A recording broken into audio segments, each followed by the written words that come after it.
el doctor Enrique Viana. Tiempo y momento de dar la bienvenida al doctor Enrique Viana, la columna de opinión con el mate y las noticias, como siempre. Libertad de expresión para poder recibirlo en esta mañana. ¿Cómo anda? ¿Todo bien, Diana? ¿Qué tal, Freddy? Muy bien, muy bien, muy bien. El gusto y el placer de tenerte. Lo mismo digo. Bueno, tema del día, que quiero compartirlo como siempre, como lo hacemos con toda la audiencia. Y bueno, ni que hablar con todo el equipo de producción. ¿Qué pasó con Bartol? Bueno, yo no tengo más allá de algún conocimiento que en su momento tuve directo con el señor Bartol. No voy a hablar de una situación específica, particular, que uno a veces, como bien la pregunta tuya lo significa, uno no puede saber los entretelones que hay. Yo puedo hacer una presunción que la puedo extender a otros integrantes actuales del gobierno actual, que es la inexperiencia, vamos a llamarlo así, la inexperiencia de muchos de lo que significa administrar dentro del Estado. Es decir, todo ministro, y por debajo de los ministros, sus secretarios, directores generales, que son cargos políticos, designados políticamente, han demostrado en muchos casos, inexperiencia. Creo que eso, en un ministerio tan especial como el Ministerio de Desarrollo Social, creo que se extiende. Yo, por alguna experiencia personal, si me pedís una calificación, yo te diría que, bueno, el pecado de la inexperiencia, el de creerse que administrar el Estado es como administrar un club, una farmacia, un almacén, y aún otros organismos algunos organismos privados que puedan tener más relevancia, ¿no? Una empresa privada, aún una empresa privada gerenciada de gran porte o de mediano porte, gerenciada en el ámbito privado, no es lo mismo que el Estado. El Estado tiene peculiaridades. Entre otras de las peculiaridades positivas, vamos a llamarlo, tiene un estatuto a ser cumplido. Muchas veces los políticos inexperientes en materia de Estado, y hay muchos que han sido legisladores mucho tiempo y que cuando pasan a ministros recién se dan cuenta de lo que es el Estado, ¿no? Y podemos poner varios ejemplos. No comprenden que el Estado no es una empresa privada. El Estado tiene una serie de reglas a cumplir muy diferentes a las de una empresa privada. Por lo general, esas reglas están claramente establecidas en la Constitución de la República. Entonces, a veces muchas de esas personas que vienen del ámbito privado y pasan al público, políticamente y en cargos de jerarquía, con responsabilidades de jerarquía, de mando, lo primero que tendrían que hacer es leer la Constitución de la República. ¿Para qué? Para saber qué se puede hacer y qué no se puede hacer. Eso es la competencia, el concepto de competencia del funcionario público, de la persona jurídica pública, del ministerio, cual fuere. Y yo creo que lo que pasó con Bartol y con tantos otros, ha sido eso. No sabían lo que era administrar el Estado. Cuando van al Estado se creen que pueden administrarlo igual que una empresa privada, y no es así. Jamás lo es.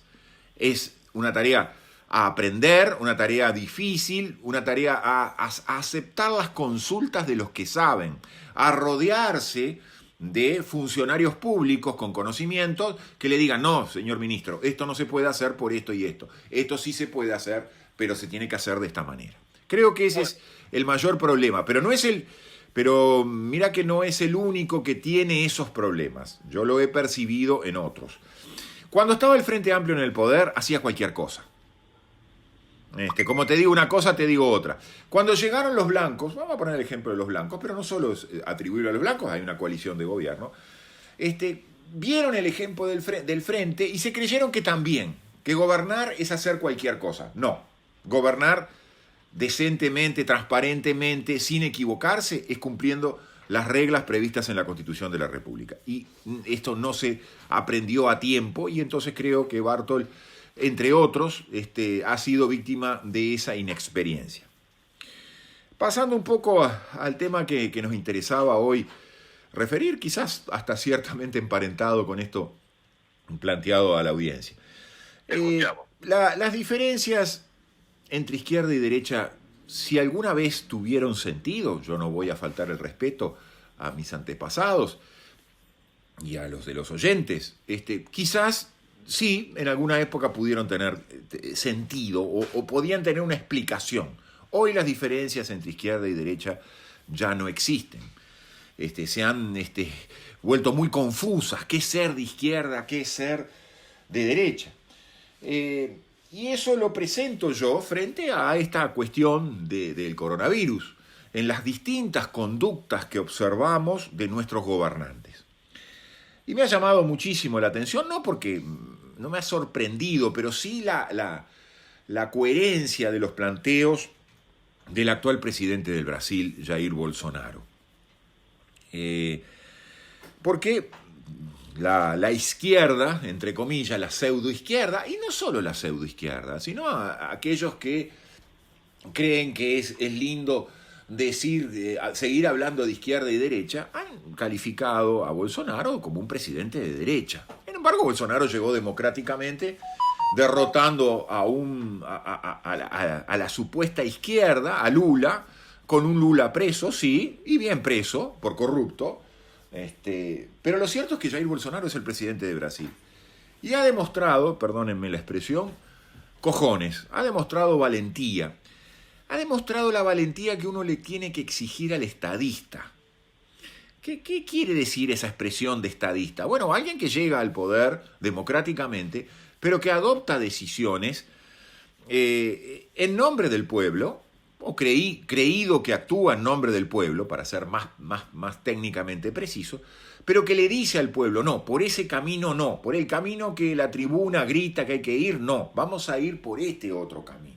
Eso es ser estadista, es educar al pueblo, darle una charla didáctica y decirle y explicarle por qué él ha decidido ir por un camino, el más polémico quizás, o el más aparentemente menos políticamente correcto, porque cree que es el mejor camino para el pueblo. Y yo creo que un par de encendidas manifestaciones que ha hecho Bolsonaro en estos días, por ejemplo, haciendo referencia a algo muy obvio, pero que nadie se anima a decirlo hasta porque rompe los ojos.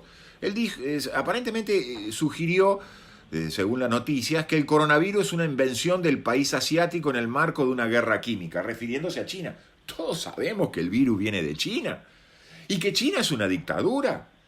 Una dictadura por lo cual lo que se sabe, lo que se hace dentro de las fronteras chinas es muy poco o casi nada.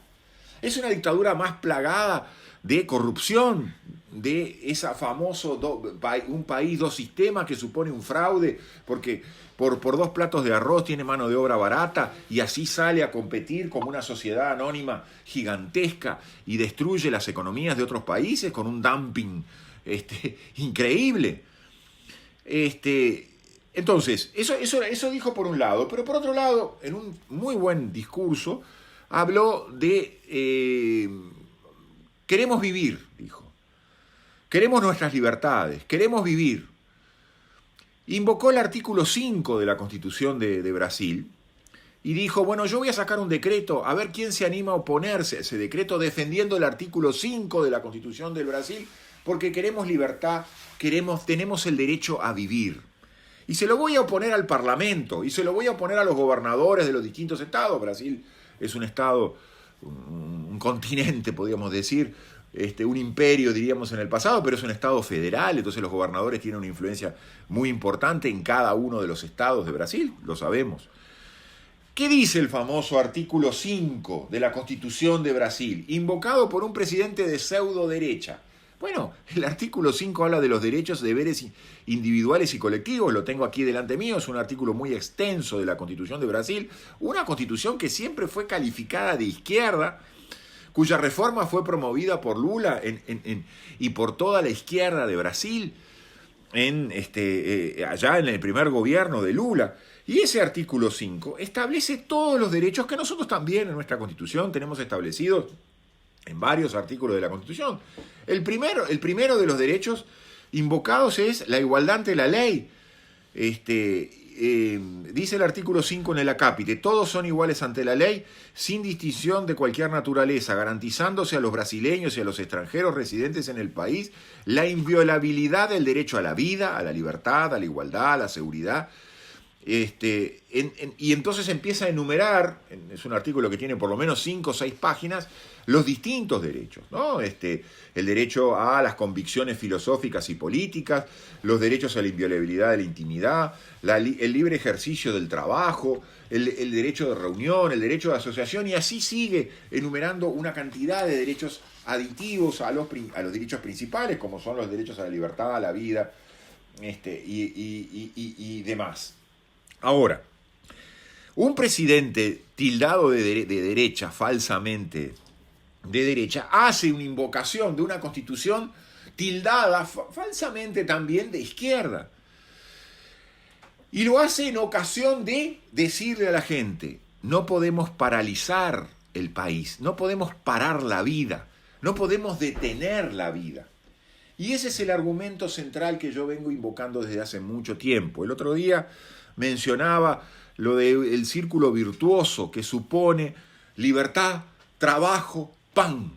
Ese círculo virtuoso ha sido quebrado, ha sido destruido en el Uruguay.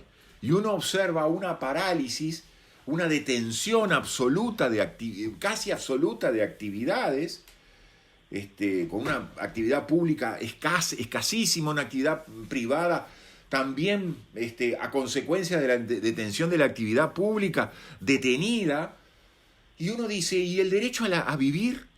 ¿Dónde está el derecho a vivir? Que el derecho a vivir nace con el derecho a comer el pan, a que mi familia coma el pan, a que la familia de cada uno de los oyentes coma el pan. Pero ¿cuánto tiempo más nos van a mantener detenidos? ¿Cuánto tiempo más vamos a esperar para que aumenten los niveles de miseria en el país? ¿A dónde nos están llevando? Pregunta que ya hemos hecho en algún otro programa. Entonces, mi alocución final está vinculado a 2 aspectos. ¿Vamos a seguir jugando a esta suerte de ruleta rusa? Porque la vacuna está provocando muertes y sin embargo estamos ocultando las muertes de la vacunación. ¿Vamos a seguir presionando, pese a que el presidente de la República dijo que la vacunación no es obligatoria? ¿Vamos a seguir presionando para que la gente se vacune y juegue a la ruleta rusa? ¿Desde cuándo? Ahora, mi alocución final es simplemente esto, es humildemente esto. 2 pedidos al señor presidente de la República, tomando como imagen la imagen del presidente brasileño Jair Bolsonaro. Señor presidente de la República, cumpla con la Constitución de la República. Mi primer pedido, cuando usted dijo que la vacunación no era obligatoria, cumplió con la Constitución de la República. Cumplió con algo mucho más importante, que es el derecho a la libertad de las personas de decidir qué se introducen dentro de nuestro cuerpo. Pero yo le hago un segundo pedido, humildemente, lo reitero al señor presidente de la República. No permita el avasallamiento de la libertad de nuestros cuerpos. Es decir, por un lado, cumpla con su palabra, la vacunación no es obligatoria. Por otro lado, si alguien la pretende hacer obligatoria, llámese el senador Gandini ladrando que nos van a poner una tarjeta, una cédula nazi a quienes se vacunan y a quienes no se vacunan. No, señor presidente de la República. Usted tiene el poder para decirle a ese senador, usted va por el camino equivocado, va por el camino del totalitarismo. Mi camino como presidente de la República, como Jair Bolsonaro, es el camino de defender las libertades, es el camino de defender el derecho a querer vivir. Señor presidente, le pedimos esas 2 cosas. Cumpla con la Constitución y no permita que otros muy allegados, muy cercanos a usted, violen la Constitución. Gracias, Enrique, como siempre, bien clarito.